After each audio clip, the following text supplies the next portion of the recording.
I find it amusing that a lot of Americans were telling me, Happy Thanksgiving. It's like, what the fuck? Do you not know I'm Romanian? Like, I don't celebrate that. And deep inside, I'm really jealous because I wish I would have a kick-ass holiday like that here. But unfortunately, we didn't have any pilgrims. No one broke bread with us. We don't have that, so that other people can call the holiday racist.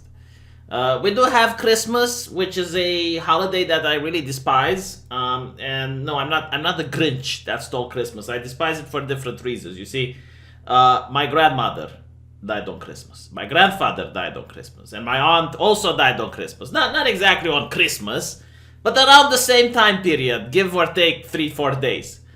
And because of that, my family is really upset every time Christmas comes, because they remember the people that passed away, and they never actually celebrated. We don't do the Christmas tree, we don't do the presents, and as such, like, I'm just, sitting here in the dark, like, Christmas.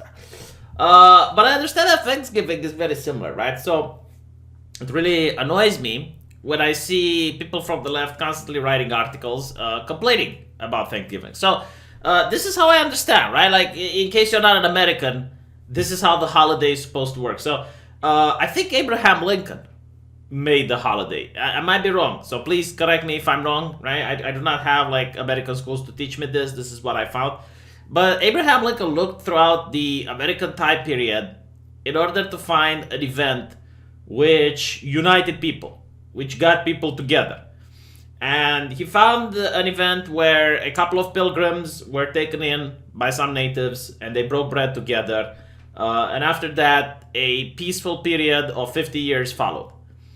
And he took that as Thanksgiving. So what that actually means is that it's a holiday where everyone is supposed to get together, put aside their differences, and say what they're thankful for. And it's really nice to say what you're thankful for because you have to actually think. You have to stop and think and realize that there are certain things that you really appreciate and you have to share them with others. And it also tells others a lot about you as a person. It's also really good for families, especially for older people. When I worked in hospital, a lot of old people are depressed, and their biggest depression is because they don't see their children anymore. And this usually happens because children move out. They might go into another town, they might go into another state, they might go into another country, and they're not going to have the same face-to-face that a parent used to have with his child. So when you have finally that time of year where they're coming for the holidays, people are really happy, and it helps old people, which all of us are going to become old one day. It helps them alleviate that depression, if only for the holidays. And I see, like people in America being like really livid about it, because it's like, oh, it's Maurice's holiday. We need to remember about the dead, and it's like, well, can you imagine like if every single holiday would be like that? Because literally every single holiday is rooted in some form of oppression, some form of racism. Like, name me one that isn't. And like even Christmas, it's like, well, the Romans conquered some people that were pagan and didn't want to take away their holiday. So what they did is that it put a Christmas spin on it. Like, if you read the Bible, you're not going to find the Christmas tree in the Bible. Okay, the whole thing with the Christmas tree and the presents and all of that is because it was pagan's tradition, and when the Romans conquered them, instead of just taking away their religion, they were like, well, let's put a Christian spin on it. That's how the Romans did their cultural influence. Very few people know that, but it's out there. If you study history, you're going to find it. So it's really interesting. Like, I guess the progressives would want days of mournings instead of celebrations. Huh? Like you go there and everyone's like, oh, we're so sorry for what our ancestors did to the Indians. Like, what did they do?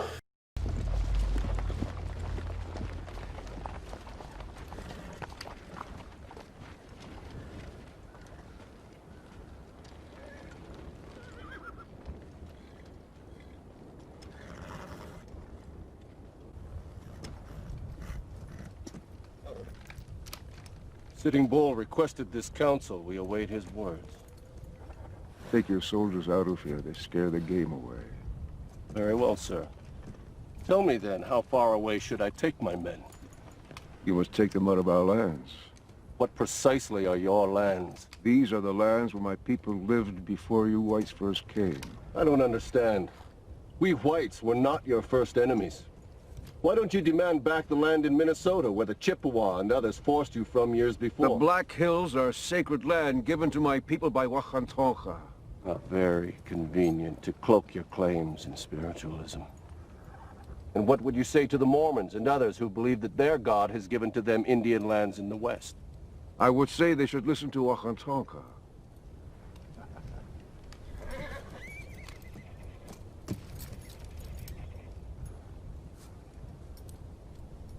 No matter what your legends say, you didn't sprout from the plains like the spring grasses, and you didn't coalesce out of the ether. You came out of the Minnesota woodlands, armed to the teeth, and set upon your fellow man. You massacred the Kiowa, the Omaha, the Ponca, the Oto, and the Pawnee without mercy. And yet you claim the Black Hills as a private preserve bequeathed to you by the Great Spirit. And who gave us the guns and powder to kill our enemies? And who traded weapons to the Chippewa and others who drove us from our home? Chief Sitting Bull, the proposition that you were a peaceable people before the appearance of the white man is the most fanciful legend of all. You were killing each other for hundreds of moons before the first white stepped foot on this continent. You conquered those tribes, lusting for their game and their lands, just as we have now conquered you for no less noble a cause. This is your story of my people. This is the truth, not legend. Fascinating, isn't it? Back when Hollywood could actually make interesting movies, not just propaganda flicks. Characters were characters, not just props for the author, for the scriptwriter to inject his propaganda with. Like, both characters had their different worldviews, and it's so interesting to see them clash.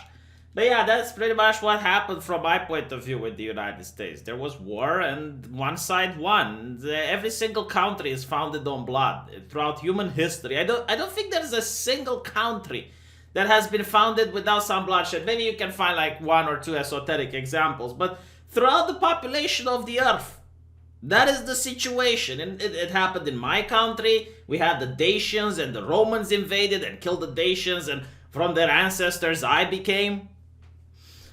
Everywhere that's the case. But, you know, for some reason we can't celebrate things anymore because racism. You know what's the worst take that I have ever found on the internet? I think it has to go to Anita Sarkeesian. Like, she was suggesting that if anyone says anything remotely racist at the dinner table, which, let's be honest, if you're a far leftist, that's like probably 90% of the human conversation, you should get up and knock over a glass of wine or something. And I'm sitting here, it's like, is this what feminism is? Like, a woman slaved over a hot oven in order to make that turkey. And let's be honest, chances are it's a woman, because I as a man wouldn't be able to cook that even if you kill me. And not all women, because I don't think Anita Sarkeesian can cook either, you know.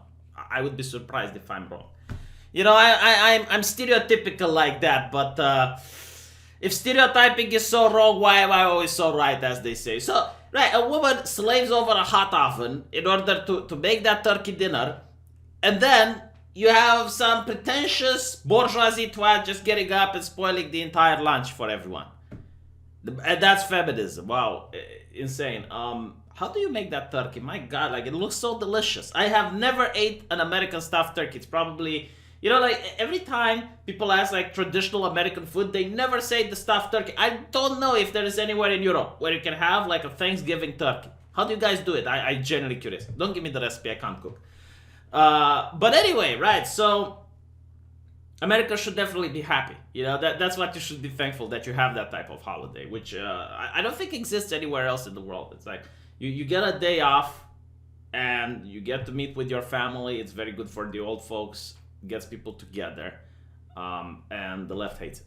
Of course they do. Is there a holiday that they like? Like, even Halloween. Whenever it's Halloween, I'm bombarded with article after article saying how people should dress. Like, imagine, like, not being able to sleep at night because someone dressed in a way that's inappropriate. And it's not even like the people that are of that particular ethnicity, like Mexicans would not be able to sleep at night because someone is wearing a sombrero or something. No, it's white, middle-class, bourgeoisie twats that can't sleep at night because someone somewhere is wearing a sombrero hat. You know, it's insane. But I guess insanity is what the media is doing. Here is why this is, by the way, before I end this video. I'm going on a rant, I'm going on a tangent, I know. But people keep saying that Twitter isn't a window in society, that Twitter doesn't matter, that you should stop using Twitter. What people don't understand is that all the mainstream media publications, CNN, The Guardian, MSNBC, all of these have journalists. All of the journalists are on Twitter. And all of the journalists on Twitter constantly tag and talk to each other. And what this does is that they self-radicalize one another. And they block anyone that has a different opinion than them. So their radicalization goes into overdrive, which eventually causes all that garbage, all that radicalization to spew into their publications that then go out to the normies.